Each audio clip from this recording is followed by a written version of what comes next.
I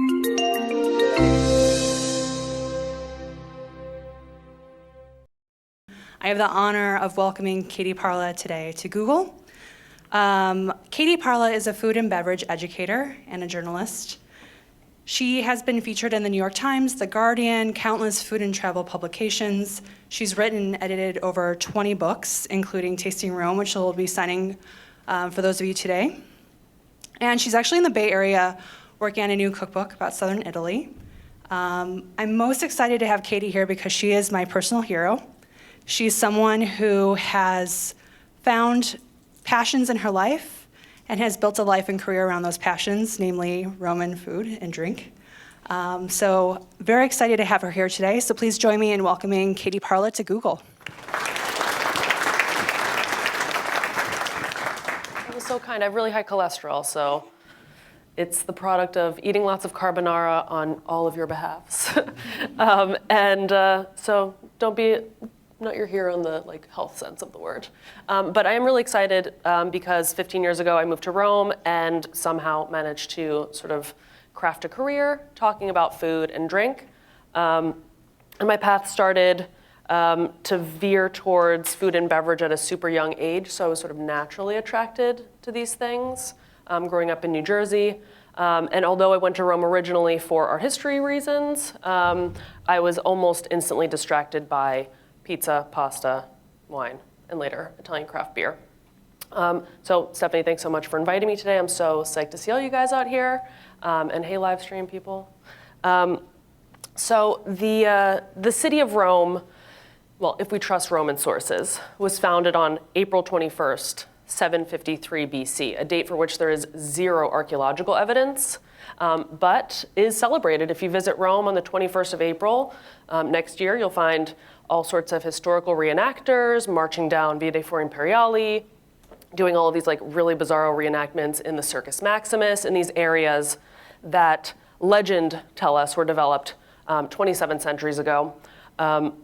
Archaeology says the city's a little bit older than that. But what this sort of tension between myth and history shows us, and something that repeats over and over in Roman culture, is that Romans love to craft their own notion of themselves, and they market their food accordingly.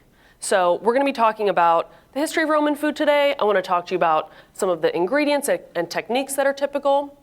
You're going to start seeing a lot of those things aren't native to Rome, but they're the product of people coming from all over Italy and indeed all over the world, and creating this really wonderful, wonderfully contaminated cuisine. The photo on the left shows the Roman Forum. I'm standing, when I'm shooting this photo, I'm standing on mint and mallow and arugula. These all grow wild all over the city.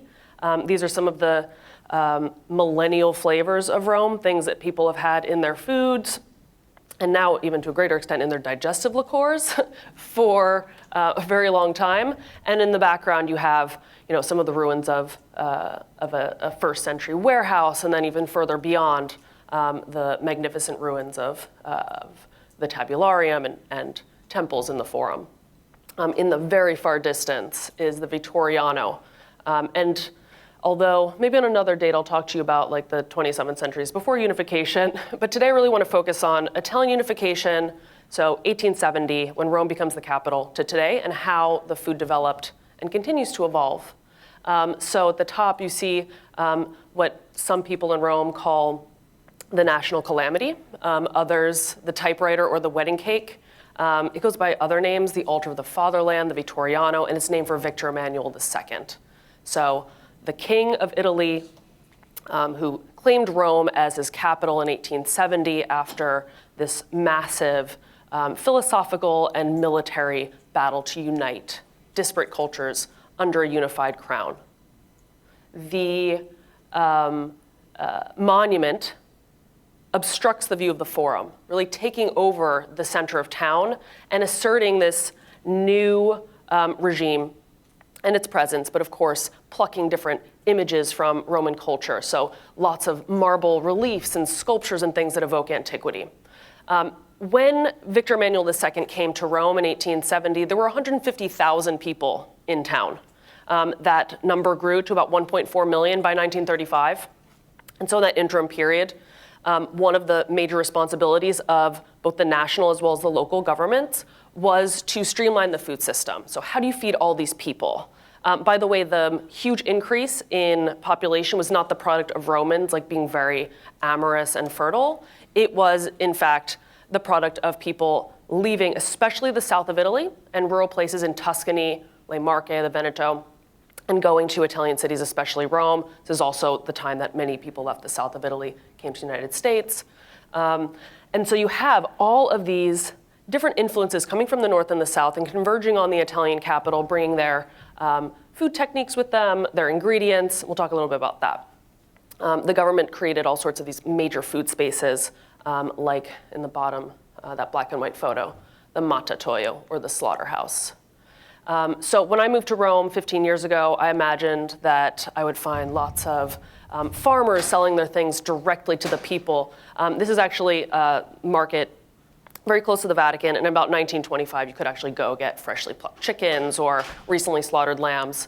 But now the food supply is really, really transformed. And that's the product of the Mercati Generali and the Mattatoio. These are the two major food halls. The Mercati Generali was where a lot of produce would come in.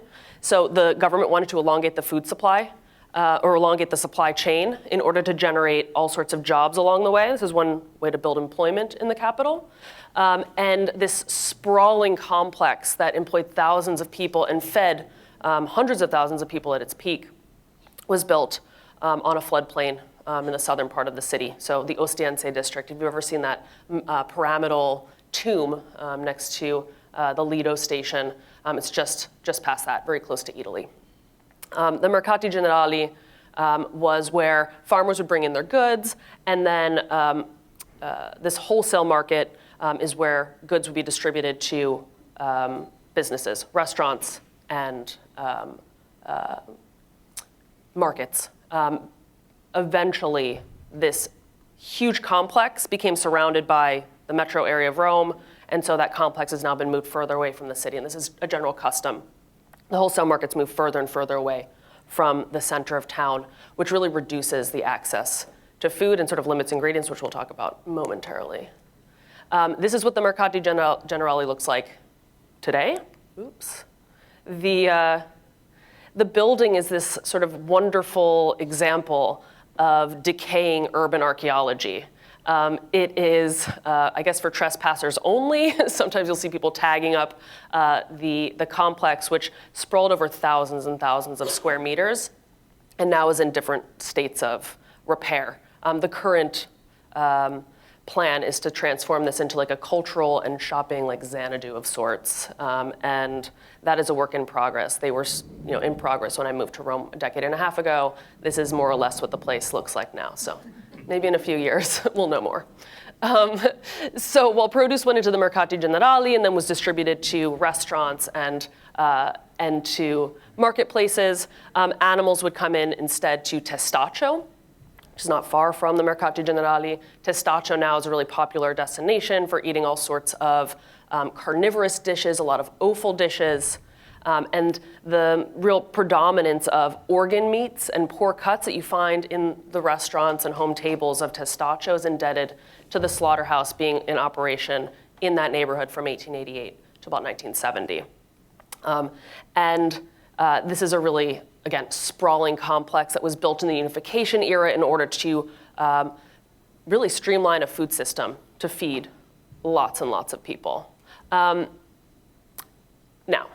when you're slaughtering thousands of animals a week and discarding various parts of their bodies into the Tiber River, this generates a less than appealing set of olfactory experiences. So as Trastevere was developing on the other side of the river, not the beautiful medieval part, of course, but the 1960s development, started to become a hygienic issue to have all this slaughter happening in town. So just like the Mercati Generali moved out of town, so too did the Mattatoio, or the slaughterhouse.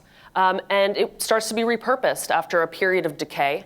And today, you can walk through the ruins of the ex-Mattatoio, this former slaughterhouse, and find modern art installations, the the area in the sort of southern part has been turned into an organic supermarket. There is a cafe, there's like a fixie bike shop, there's university department for the University of Rome's architecture school. So actually in the halls where the tripes used to be harvested from grazing animals, you can sit in on lectures about architectural development, which is kind of spectacular. So this is a great example of how decayed food spaces are now being repurposed. So where do people shop? How do people get their food? There are two main sources. The majority of Romans shop at supermarkets, but we have, especially people skewing towards the older end of the demographic spectrum, go to the Mercati Rionali. So there are about 125 of these markets in Rome. This is the Nomentano market, which was built during the fascist era, has these like really wonderful sort of almost basilica-like aisled halls with light streaming in. And each of these stalls is often staffed by middlemen who go to the Mercati Generali or its analog and then resell produce. So these aren't farmers markets, but there is this custom in Rome of going to the markets and purchasing things that are from Italy. Now, in the past 7 years or so, since about 2009, now we have a lot of farm direct sales in specific markets. So some farmers lobbied the government in order to sell directly to the consumer. So if you visit the Trionfale market near the Vatican, you'll find these green banners that announce that the produce is coming from a farm, often in Rome. Not perhaps next to the Colosseum, but certainly not far. And it's a 20-minute drive from that market to the fields from which the artichokes, so beautifully pruned, were plucked. Supermercati are another source of shopping for people. This is the Italy supermarket. The largest in the world is actually in Rome. It's about 3.5 times the size of the Chicago or the New York locations. And so Despar or Italy or any of these larger supermarket chains often draw from some of the visuals of the local markets, especially in these sort of like hanging prosciutti and capocolli and all of these things to create atmosphere, whereas the goods are actually sold from the refrigerated case as the law requires. All right, so we've gotten a little bit of a historical basis. What is Roman food? It is vastly different than the food of Venice or Florence or even Frosinone or Latina, which are cities near Rome. Roman cuisine is the product of its ingredients, its geography. Rome is located 13 miles from the sea and 13 miles from former volcanoes with very rich soil, which have historically grown grapes and all sorts of produce. It's divided by a river. And we talked a bit about the spontaneous greenery that you find in Rome, mint and all of these sort of like herbaceous greens that can be used to flavor foods. So in antiquity, Romans may have eaten lamb and had lots of local greens, but in the 20th century, we saw the arrival of dried pasta, especially from the area around Gragnano, Naples. So when you visit a Roman restaurant, you find pasta shapes like spaghetti, rigatoni, pasta that's extruded through bronze dye, dried slowly, boiled and dressed with condiments. But you can find that all over. Those shapes are available in all of Italy's regions. What's really typical of Rome are potato gnocchi. Potatoes, of course, come from the New World, but are introduced to the southern Italian peninsula in the 1500s and then sort of absorbed throughout the succeeding centuries. And in Rome, potato gnocchi are a Thursday dish. So we don't eat them on Wednesday. We don't eat them on Friday. We eat them on Thursdays for a specific reason. I've been talking all about Rome, but there's another really important nation in that part of Italy, the Vatican. And so the Catholic calendar influences some of the things that we eat on certain days. And Friday, being a lean day, is a day that you really want to prepare for, ideally with a caloric, potato-rich pasta. So potato gnocchi are a Thursday tradition as a direct result of this. Another great calorie source that we enjoy in Rome is guanciale, cured pork jowl. This is used as a fat source as well as a flavor source for our classic pastas, amatriciana, carbonara, gricia. Although we're so close to the sea, we don't, well, historically, we haven't eaten a lot of fresh fish in Rome. Now, since the 60s onwards, people have refrigeration, ice is readily available. But before that, people relied on salted fish, especially salted cod, bacala, coming from the north of Europe. Sometimes processed in the north of Europe, other times processed in Campania or Calabria, and then salted anchovies. The river perch, the eel, the sturgeon, catfish, all of these Tiber fish are really not consumed in any significant way any longer. So if you weren't looking for any of those things on Roman menus, you're not going to find them, sorry. The sort of symbol of Rome is the artichoke, and carciofo is the Italian word for artichoke. The artichokes that we have that are growing locally are called carciofi romaneschi. Similarly, our pale green strided zucchini are zucchine romanesche. And so things that are highly local are given the adjective to define their provenance. Although I would footnote that artichokes are probably from coming into Rome from the south of Italy in the 1500s, and zucchini arrived from the New World. So there is this custom of like adopting things from elsewhere and giving them a Roman name in order to provide them with a sense of authenticity. Pecorino Romano is an ancient type of cheese. The way that it's produced now is now defined by 20th century law, but Romans have been salting sheep's milk cheese and aging it for millennia. The byproduct of cheese production is all this like very protein-rich whey, which can be reheated, and sort of coagulated proteins can be skimmed off and drained to make a ricotta, which is often obviously sheep's milk ricotta because there's so much sheep's milk cheese. Lambs still graze near Rome. If you're like an avid runner, I recommend starting in the Circus Maximus, running down the Appian Way through the Caffarella Park on your next trip to Rome. And the earth gets softer and softer as you move outside of the city center and get all of these like beautiful grazing lands where sheep are grazed, and it's really, really lovely. A reminder that Rome was a really rural city until quite recently, and you still do find these pockets of rural life throughout town. The pork tradition in Rome is an ancient one as well, though our sort of dominant pork ingredient is the guanciale that I referenced earlier. Offal, so things like heart, lungs, liver, trachea, stew, aka corratella. Tripe simmered in tomato sauce, really classic Roman dishes. And mint, pepperoncino, and salt are our main seasonings. A lot of what I've been sort of discussing today is derived from library research and archival research, but let's get into the streets. These are things that you'll actually encounter in Rome, especially if you are staying around the Prati district or the Trionfale district, which has really become a hub for street food and different types of traditional foods in Rome. So street food and fast food are foods that are consumed on the fly. Street food might be a little bit of a misnomer because we don't have a lot of food trucks in Rome like you guys have out here. Street food, or street food, as we sometimes say in Rome, spelled S-T-R-I-T-F-U-D. I'm not kidding, it's a real thing.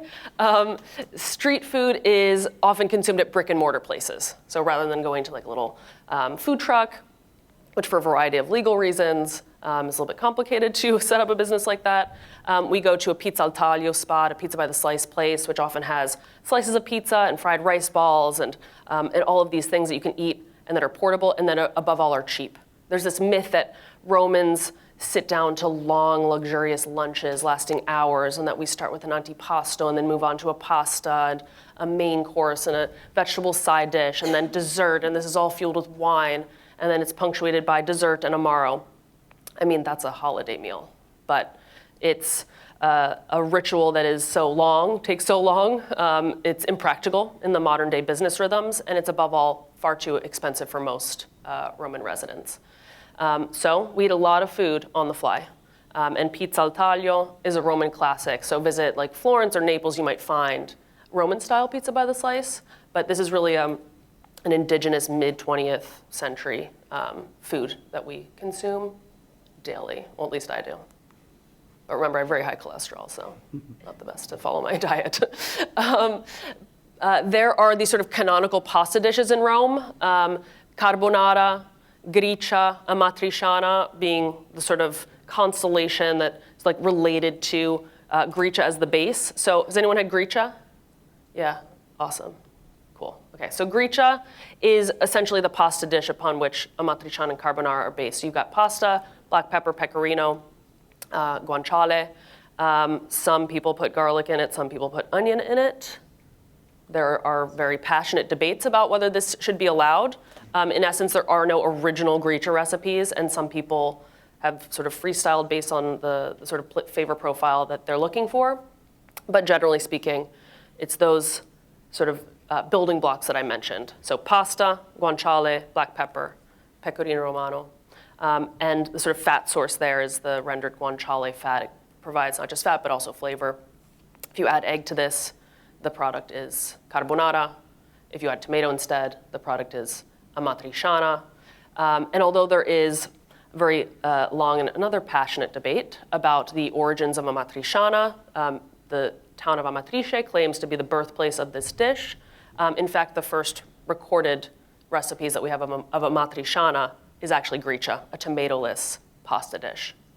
Cacio e pepe is related in sort of the salty pecorino aspect and the fact that it does have black pepper in it, but this is a separate food altogether. It is not related to gricia or carbonara amatriciana. It was drunk food.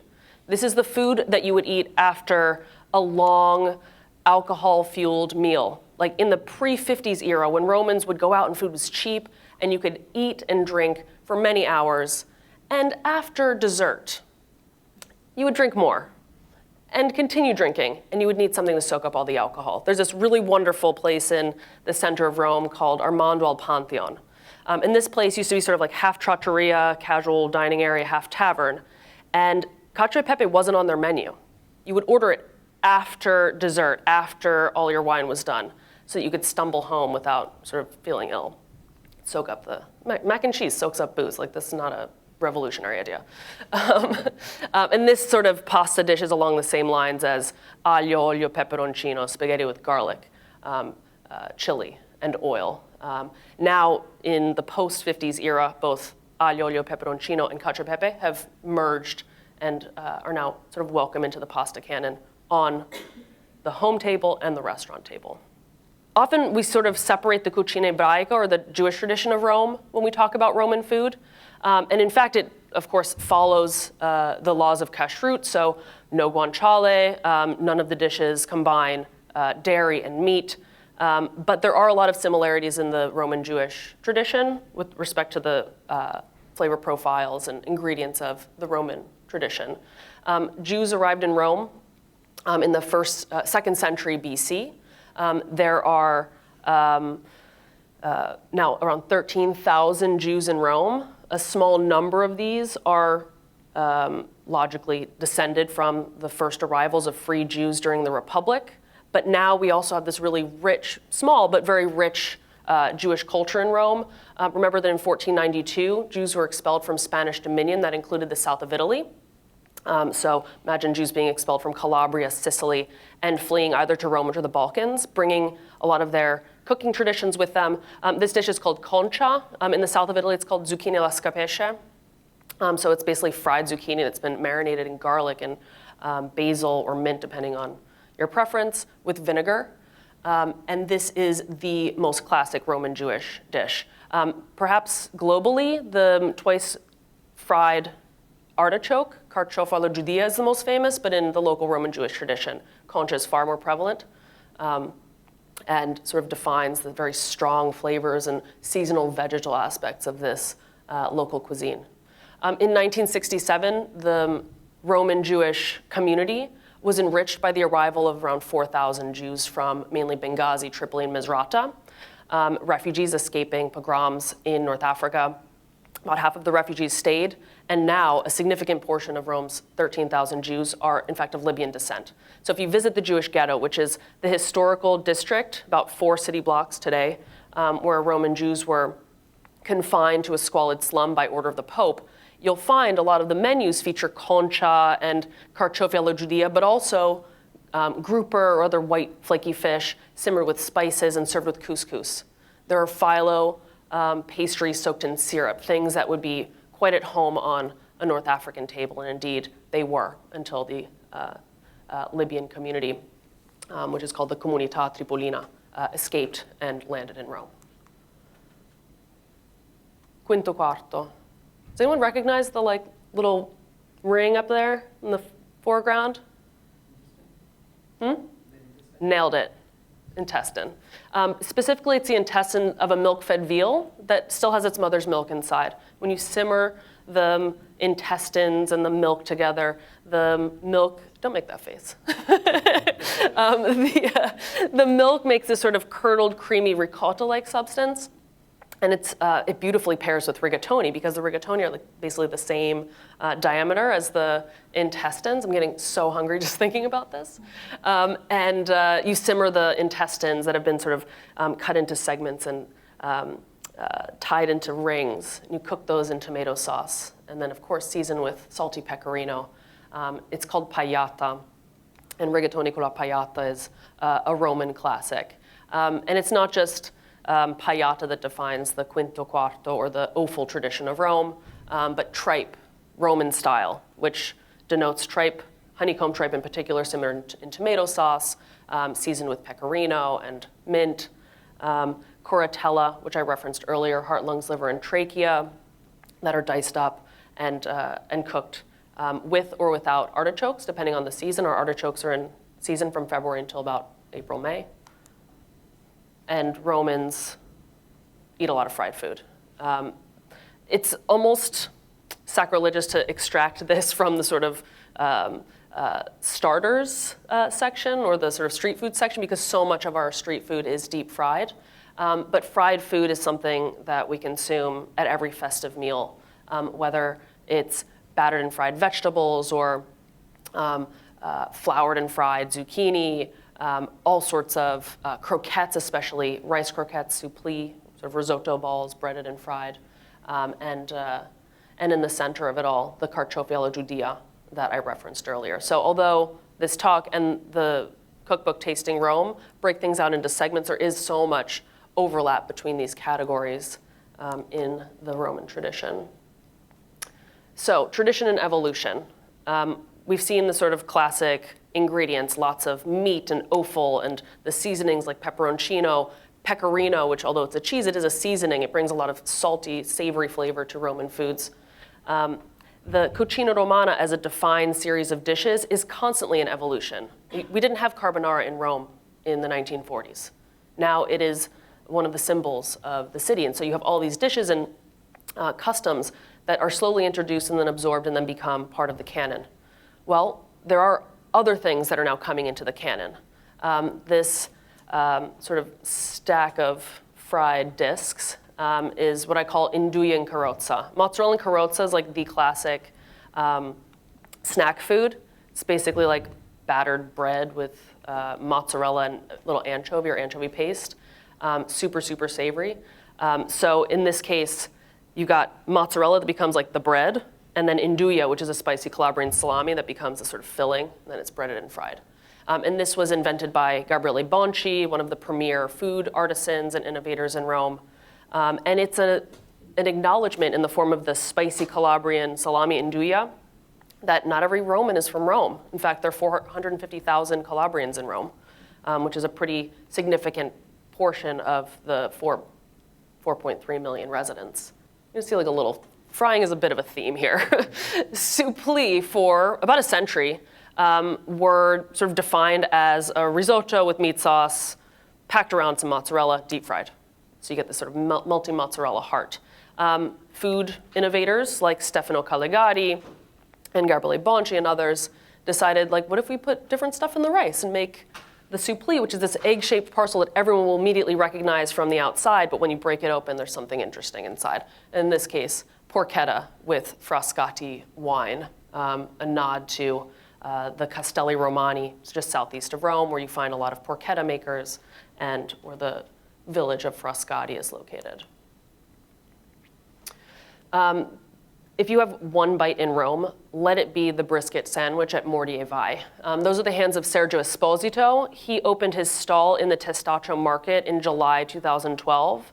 It was like the hottest day of the year that year. Imagine Romans walking past this hot meat sandwich stall and just being repulsed by the idea of eating a hot meat sandwich. So it took him a little bit of time to build a clientele, but he started giving away little bits of his simmered brisket. Brisket, which is now almost completely vanished from Roman tables, used to be a specialty of his family. He grew up the son of a butcher based in Testaccio. He grew up in the Testaccio market and then went to work in the organs department at the Mattatoio at that slaughterhouse. And as an employee of the slaughterhouse, he and his family had access to a lot of pork cuts. And that included brisket, of course. And now he simmers brisket with lots of aromatics and then puts it on a sandwich. This is a radical innovation by Roman standards. Dishes like tripe or brisket or pajata would be served in a defined way, on a plate, at home, or at a restaurant. The idea of having a portable version of that was a huge break with tradition. But leave it to Sergio Esposito, who is like 80 years old, to make this really bold decision to change the way that we eat.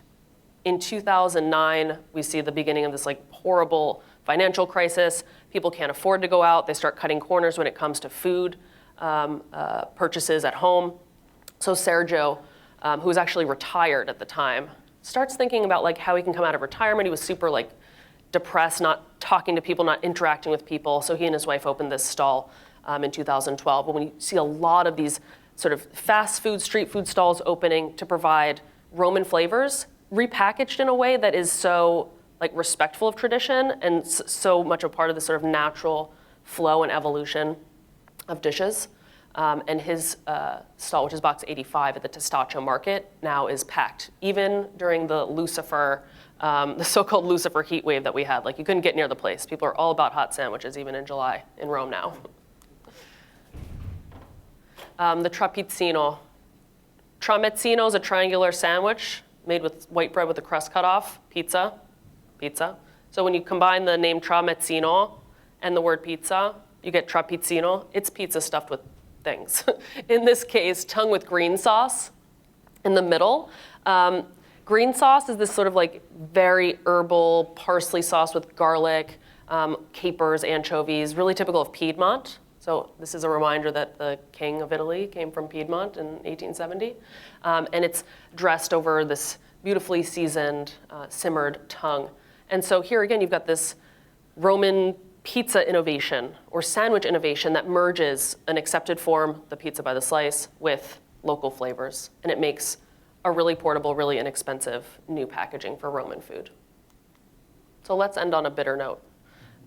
Cocktails used to be really limited in Rome. Certainly when I first started visiting in the 90s, you could get a mojito or caipirinha. There were a lot of liquor companies that were investing in Roman nightlife.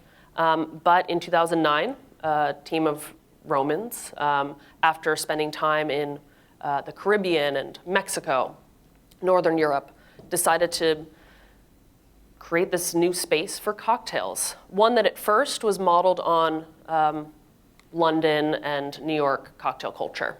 It was called the Jerry Thomas Project. So the first celebrity bartender pre-Prohibition is the namesake there. And then over the course of the past several years, the team behind the Jerry Thomas Project has started to not just acknowledge, but really invest in the bitter flavors that define the spirits tradition of Central Italy. So there's a lot of Amaro, all sorts of like herbal infusions. They now are involved in a distillery in Piedmont that makes like very classic turn of the 20th century cordials and aperitifs and even vermouths. And so at the Jerry Thomas Project today, you might, knock on the door and have to do the whole speakeasy thing that's very familiar to you guys in the Bay Area, but the flavors in the glass are fully Italian, fully Roman. So thank you guys so much. I'm happy to answer any questions that you have. So we have a question from Luke. Italians are increasingly concerned about long-term residents in places like Rome's historic center being pushed out by Airbnb and similar services. What should be done about it? And what can well-meaning American tourists do to be part of the solution? That is such a good question. I can provide an anecdotal response to this. Rome's historic center before Airbnb was, it was really disinhabited. And I don't recall the exact figure, but I think somewhere between like a quarter or maybe even up to a third of the real estate was not lived in, but instead was possessed by family groups that, for a variety of like inheritance laws and things, might have disproportionate like shares of the apartment ownership and might not agree what to do with it. So many families I know today have agreed that they do want the income that Airbnb allows them. And in a complex economy, a little bit of extra money flowing into Roman pockets is appreciated. There are a lot of like legal problems in Rome about this and tax issues, and I know that the discussion will be ongoing. But I mean, I would say when it comes to sort of what some people would think is like the controversial Airbnb economy, I would say stay outside of the center. Rome's historical center is like, from an area standpoint, like 10% of the city, or less. Stay in neighborhoods like the Ostiense district, Trionfale, where your presence isn't going to be contributing to the like degradation of neighborhoods. I mean, I used to live in Monti. I couldn't get out of that neighborhood fast enough because it was like purely Airbnb and tourist-oriented businesses. What I do love is that many people, and I suggest this, you know, when people contact me on like Twitter or via my website, stay in Testaccio or stay in southern Trastevere away from all the tourists if you really want to be in Trastevere, or stay in Monteverde Vecchio. So you're close to the center, but you're also close to markets, and you can contribute to the local economy by cooking. And I've got a lot of resources on how you can purchase from people rather than corporations when it comes to doing food shopping and things like that. And there's a great food market in Monteverde Vecchio, which is really convenient. So you mentioned that the whole pasta course followed by the main course thing isn't really what people do every day anymore. Do restaurants still assume that people do? Because I still see menus organized that way. Great question. Menus still are structured in the antipasto, primo, secondo, contorno, dolce order. But restaurants in the center and beyond the center both acknowledge that Romans and visitors alike are not going to eat all of those courses. And there are a few signals that demonstrate that. Now, when you make a booking at a Roman restaurant, you have to tell them what time you're coming. You used to just say, I'm going to be at, whatever, Cesare at 8 p.m., and now you have to say like 7:30 or 9:30. So they acknowledge that locals and visitors are both spending less time at the table. They're definitely buying less wine, lingering shorter amount of time. And the pasta portions have grown. And this is not just in the tourist centers, but everywhere. Let's say pre-2006, 2007, the pasta portions at restaurants were like 65 to 85 grams. Now they're 125 to 150 grams because people need to fill tables at their restaurants. So many restaurant owners have started to grow the portions that they know people are going to invest in, and that provide them a larger margin. More margin on a big plate of pasta than on a big steak. Somewhat related, for folks who are going to Rome, what would be the perfect dinner? Where would you go? What would you order? Okay, so can I say the whole perfect day? Okay. Yes, please. I would start with coffee at Sciascia and Prati. I would go over to the Trionfale market and do a little shopping there. That's, by the way, just 3 blocks north of the Vatican, but a profoundly Roman district, not destroyed by tourism. It's really wonderful. I would have a slice of pizza, potato pizza with mozzarella at Pizzarium, and then head over to Panificio Bonci for either a tomato filled with rice or roasted chicken. Both really, really excellent at that bakery, still in the Trionfale district. I would then go to the gym and go for a cocktail at Litro in Monteverde Vecchio before heading to dinner at Cesare al Casaletto, where I would have all the fried starters and Pajata, and I would have the fegatelli, which are the roasted pork livers, and then I would go for an Amaro at Roscioli, back in the center of Rome. One more question from the Dory. You've busted the myth that Romans are all devoted to local produce. California cuisine started with chefs like Alice Waters, importing the Italian and French tradition of fresh local ingredients. Is it time for Italy to re-import this? Any tips for finding high-quality local ingredients in Rome? The economy is complicated now, and the way that supermarkets and big box places like Italy have sort of managed to make certain food systems really efficient for those larger businesses has undermined the economic stability of the local marketplace. In 2009, we started to have our first farmers markets. Now, in the center of Rome, we have almost no farmers markets. It was just something that wasn't sustainable. Farms weren't able to really do business in a way that justified them spending their weekends, in the ex Matatoio, which is where there was really a wonderful market.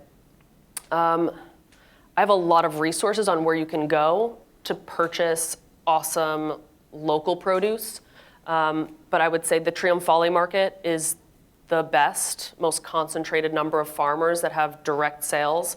The southern part of the market, close to the fishmongers, has a couple of dozen farmer stalls labeled with those big green banners that let you know this is vendita diretta, direct sale of produce. Places like La Tradizione for Italian cheeses. Romans haven't really embraced their local cheese production. A place like Dole, Di Origine Laziale, is one really amazing place that acknowledges that Lazio has really wonderful food. Whereas if you inquire at another deli, they'll be like, oh, no one wants anything from Lazio. What about something from Emilia-Romagna? Is it time for Rome and other parts of Italy to start focusing on local, seasonal, sustainable things again? Yeah, but it's a very expensive endeavor by Rome standards. I mean, the average Italian family, I don't know the Roman statistics, but the average Italian family spends 400 euros, a little bit more, 412 euros a month on groceries for a family of 3. I mean, that might not seem like a lot in Bay Area figures, but that is a huge amount in terms of Italian or Roman incomes. There are lots of urban gardens, especially affiliated with more left-wing political groups, especially in urban areas that have been sort of systematically disregarded by the local governments of Rome, the various municipalities. So that's another way to sort of rejuvenate those things. But until the city itself, which is really involved in the food system, starts investing in food spaces that are accessible to everyone, I'm not super optimistic that there's going to be a huge Alice Waters style revolution. I mean, we do have an Alice Waters style revolution in Rome. It's called the Rome Sustainable Food Project. It's really unusual for Rome because the kitchen, which is in the American Academy, is mostly teaching kitchen. Most of the people that work in there are interns. A lot of them actually come from Chez Panisse or are destined for Chez Panisse. And all of the food that is cooked there comes from a really small number of farms, and maximum distance is 150 miles. Some of the things come from Tuscany, but most everything's coming from Lazio. It's so expensive to source things locally that it takes a well-funded benefactor to do something like that. And take a walk around Rome in the morning, at 10 a.m., there's a ton of frozen food truck traffic. It's cheaper to have junk. I'm originally from Rome, and sometimes and sometimes from American friends ask me what's the dish from Rome. Yeah. I struggle to answer that question because there's so much that I like. What would your answer be? What's the Roman dish is such a hard question to answer because I think it depends on the time of year. If your friends are going in August, you probably don't want to tell them to eat carbonara because then they will dislike you afterwards. It'll be really uncomfortable to eat that heavy food. But I think that there are a set of dishes.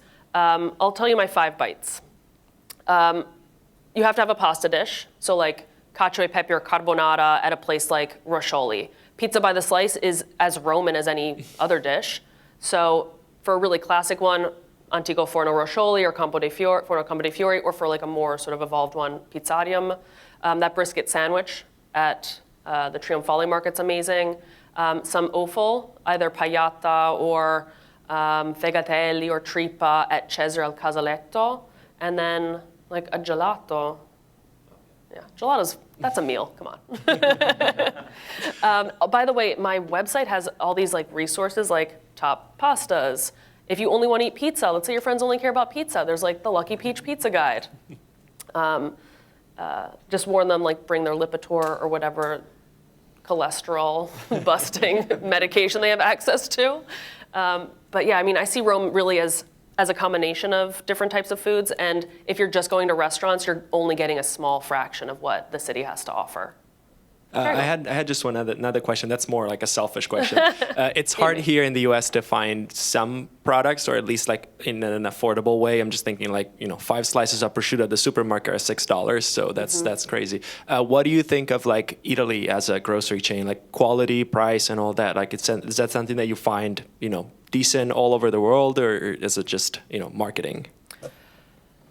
I mean, I find the products at Italy really vary. When it comes to like prosciutto and things, there's this really wonderful family-run salami business, Salumeria Biellese, as the name implies. They're from Biella originally, but they're based in like New Jersey or New York. So you can find really awesome stuff there. I mean, I would say like when it comes to like cooking or eating in like a Roman spirit, I don't think you always have to go to an Italian source for that. There are country hams in like Appalachia that are, I mean, when you taste them, they're like ethereal and like really exquisite, and they taste like they could be from San Daniele or like some really refined prosciutto maker in Friuli. Like eating everything in this book is expensive. So if you want to recreate those things at home, like grow your own stuff if you can. There's a whole resource section that has different suggestions on where to find things. Italy is listed there, but then also like Buonitalia in Chelsea Market, Formaggio Kitchen in Cambridge, Zingerman's in Michigan. And know that like some things are worth investing in and others not so much. Like invest in pasta, make pasta the meal and buy that it like feels so bad to say this, buy that $10 packet of pasta because the grain that's in there, the way it's dried, like the way that it's been conceived is like a vastly different product than like the Barilla packet. So you are in town working on your next cookbook about Southern Italy. Can you tell us a bit more about that? Absolutely. So the creatively titled Untitled South Italy Cookbook will be published by Clarkson Potter in February 2019. So we're shooting it very early. But something that has been like really amazing is cooking Southern Italian style in the Bay Area, where you have these like spectacular like tomatoes and peppers and all sorts of like octopi and sardines and great things that I probably couldn't even find that high quality in Rome, to be quite honest. So that's been really cool. The book is 85 recipes and focuses on the south of Italy, which I define as the southern peninsula, excluding Sicily. There are a lot of great books on Sicily. I can recommend some of those, but my book is going to focus on Molise, Campania, Basilicata, Calabria, and Puglia. And the dishes are mostly the sort of vanishing, lost, and disappearing dishes. Remember when I talked about all those people escaping from the economy of the South? It happened actually in 2 phases, in the late 19th, early 20th century, and then in the 60s. And that left a lot of villages sort of vacant. It left a lot of farms abandoned. And so the recipes seek either to like specifically document a lost dish or a vanishing dish or traditional dish, or to modify a dish so that you'll actually cook it. So like, for example, there's this one dish that has like 16 different types of beans that have to be soaked separately and like cooked separately, and no one is gonna do that. Not anymore, especially in like a cauldron in their backyard in like the middle of Matera. Not gonna happen. But you can cook some things together, soak some things together, and then marry the flavors. So actually make something that you'll make at home, honor these traditions. That's just one example. But the cookbook is supposed to be like a travel guide and a document and a cookbook. And I really am like desperate for all of you guys to go to South Italy. It's super amazing in all the ways, and it's vast. So if you like archaeology, you've got like the whole Bay of Naples area that's awesome. If you're into hiking, there's like awesome Apennine things. If you like the sea, Chilentos, super rad. There's like all this cool stuff. So the book will come out in 2019, early 2019, but I'll be putting out like all sorts of free resources so that like, say, oh, I really want to eat this like Gallipoli style sardine dish. Oh, I know exactly where to go, like where to rent a car, and what else to do in Gallipoli based on those free resources. At the start, you mentioned that you've also been exploring some of the beer culture in Italy. Can you talk some about that? Of course, yeah. I mean, beer has ancient roots in Italy. The Etruscans brewed beer, then there was like a really, really long gap. The Romans weren't so into it. And we really start to see like a rebirth of beer culture, industrial beer culture in the north of Italy and in Rome via the Peroni factory in the late 19th, early 20th century. And for the next century or so, it's like industrial pilsners, lagers and stuff that dominate. And then as all things Italian, there is this like Genesis story, which is like not totally accurate, but it is a fun one. And it states in like 1996, Teo Musso of the Balladine Brewing Company founded craft brewing in Italy. There already was some craft brewing going on, but he's this very compelling figure who does not feel limited by traditional styles. So like some of his beers are like archeo beers, which study with this awesome dude, Dr. Pat McGovern from University of Pennsylvania, like the remnants of beer excavations, like fermentation excavations from ancient times, and like recreates flavors for a modern Italian public based on historical traditions. There's also, I mean, not just Teo Musso, but also Leonardo di Vincenzo and all sorts of brewers, Birrificio Italiano, Barley, Extra Omnes, like they're sometimes style-based, like drawing from Northern European styles, and sometimes ingredient-based. My favorite brewer, in fact, uses a lot of fruit and a lot of wine grapes to give the beer a sense of terroir. And Rome, the brewer's, by the way, called Lover Beer, which is also like the funniest brewery name ever, Lover Beer. And so there is this sort of like this new, like, let's say in 2009 onwards, we see like craft beer is mainstream in Rome. And that's when Open Balladine opens in the center of town. There's already stuff going on as early as 2001 at Ma che siete venuti a fa. By the way, all of these places are listed somewhere in the book. I know I'm like throwing out a lot of Italian words. But Rome is the craft beer consumption capital of Italy. Milan is a close second. And it's one of those few businesses, food or otherwise, where there is innovation and creativity and where it's not exactly cheap to enter the industry, but a lot of people start as home brewers, they're engineers, they like don't want to be engineers anymore, they want to be brewers, they get some money, pool resources, and then open breweries. So now we've got well over 1,000 craft breweries in Italy, including some in the outskirts of Rome. And one brew pub, it's not a craft pub, but one brew pub in Prati. Thank you so much, Katie, for joining us. Such a pleasure. And thank you all on the live stream and those of you attending. Thanks, guys.